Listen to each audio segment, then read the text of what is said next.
Kung mas mukhang bata ka kaysa edad mo, ang ibig sabihin ay malakas ang espiritu mo. May daladala kang puso na marami ng pinagdaanang bagyo sa buhay. Hindi ka naging mapait o nagtanim ng galit at sama ng loob.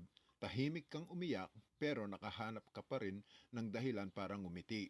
Ang pagiging mukhang bata ay hindi ito bilang gantimpala ng mahabang buhay. Tungkol ito kung paano ka namuhay. Mas pinipili mo ang mapayapa kaysa drama, ang growth kaysa sama ng loob, ang healing kaysa gumanti. Ang katawan ay nire-reflect niya ang kaluluwa.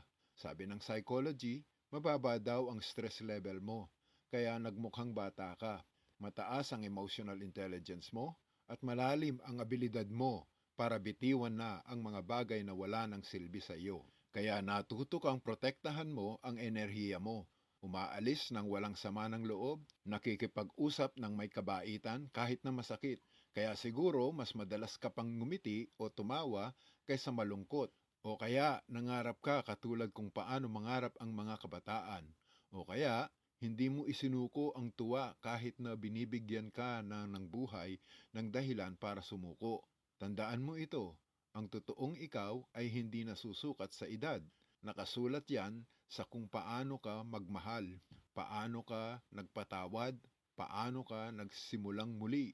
Ang aral, kapag sinabi sa iyo na mas bata ka kaysa edad mo, huwag ka lang basta magpasalamat. Ang totoong nakikita nila sa iyo ay ang liwanag na pinanatili mong buhay.